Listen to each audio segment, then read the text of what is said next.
welcome to another episode of the Nina Kauser Show on Anfield Index TV. It's been ages since I've done a video, but every time I tend to do one of these, Liverpool tend to mess up.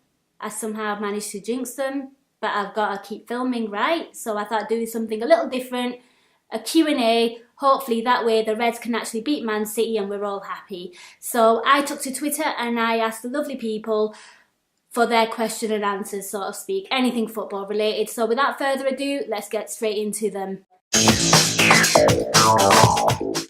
Okay, so the first one is from Guy Drinkle, kicking things off nicely, a bit of fun. He knows my love and obsession for Gigi Buffon and he wants to know who would win in a fight, Gigi Buffon or Iker Casillas. Gigi Buffon wins at everything in that one. It really is that simple. Greatest keeper of all time, bit psycho, love him, all day, every day, the best. Simple. A slightly serious question from Stephen Balogun, and he wants to know what was more of a stamp, the Rojo one or the Miggs one. Now, I'm not going to look at anything here. I'm going to look at just the intent, and both players stamped on another footballer's head, and for me that is disgraceful. It's disgusting. I don't care if the player on the floor is Zlatan Ibrahimovic, who plays for Manchester United, or the perpetrator is a Rojo who wears a Man United shirt. It's disgusting, and I think both Miggs and Rojo, there was intent, they both meant it, and they should both get that ban. And I think Rojo should face some retrospective action, 5-match ban for him please as well. I think it's only fair because they both meant it. Simple as that. And then something that kind of ties in quite nicely, Graham Kelly asked something quite similar. He wants to know about the FA and the inconsistency, and will it make good people like us go off football? See, for me, inconsistency amongst officiating and referees is it's common throughout Europe. I mean, Real Madrid always get a free pass. They were lucky of the weekend to have their keeper still on. Same with Barcelona, you know, Champions League, the game against Paris Saint-Germain, you know, Luis Suarez, that dive. It's quite funny, but it was a dive. Let's call a spade a spade. And, you know, you can go to Serie A and, you know, Juventus got a penalty. I didn't think it was a penalty in the dying minutes against AC Milan, but, you know, it happens. Big teams get big decisions. I don't think it's just an FA problem. I think it's just shocking officiating throughout as a whole. And, you know, it seems like they kind of need basic training because they're messing up on, like, you know, the most simplest of decisions. So I think that's something that, you know, the football associations from each respective league need to look at. Will it put people off football? Speaking for myself personally, I don't really follow any other sport as intensely as I do with football. And where would I go from football? Seriously, hurling? I mean, I grew up where United always got all the decisions and I'm still here. So, you know, I'm not going anywhere, but I'd love to hear your thoughts, you know, so do let me know what you think, whether it does put you off football. Our next question is slightly more Liverpool related, but very Liverpool related, and it's about the man, the myth, the legend, John Achterberg. Yes, John Achterberg. And Harinder wants to know, is he really that bad, or are we just reading too much into it? I mean, I don't think it's a coincidence that Pepe Reina in his final season fell off a cliff. Brad Jones was dreadful and he's doing so well in the Dutch league right now. I think he's got some mental stats, you know, in terms of what he's producing out there. Mignolet falling off a cliff. Karius can't really judge because I've not seen him an awful lot in the red shirt to really make that judgment.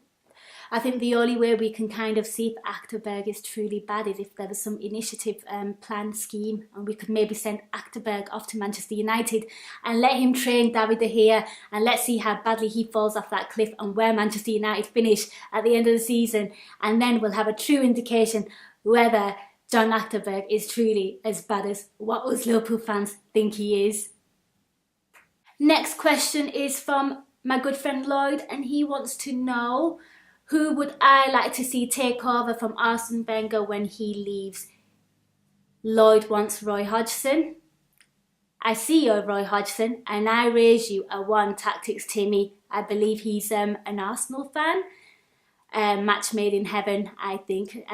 Arsenal Fan TV would certainly be entertaining with him as the boss. So yeah, Tactics Timmy, future manager of Arsenal. You heard it here first. Okay, so our next question is from Stu Bridgeson, and he wants to know which non-LFC team I rate and admire, who I think is the greatest, and he's given examples, Brazil from the 70s or the Milan of the early 90s. Now, Stu, me and you are friends. how old do you truly think I am? Really?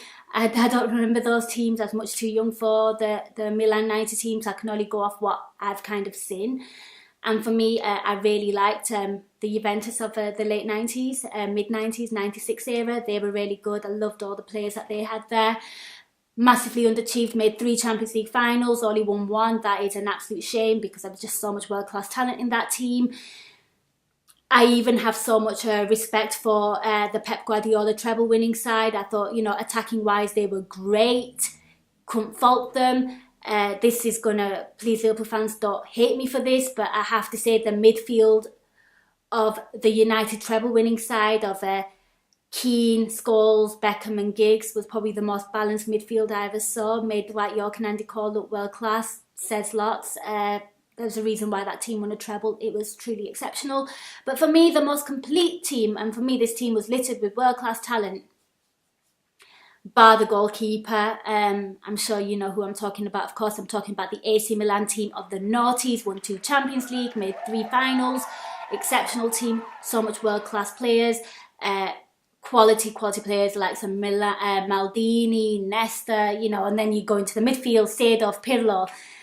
Just could go on Kaká, Shevchenko, Hernan Crespo, and if that weren't working, you throw on Pippo Inzaghi. It was such a quality side. Cafu, oh my God, there was just so much world-class talent, and I can't believe we beat that team. You know, it's mad, it's mental.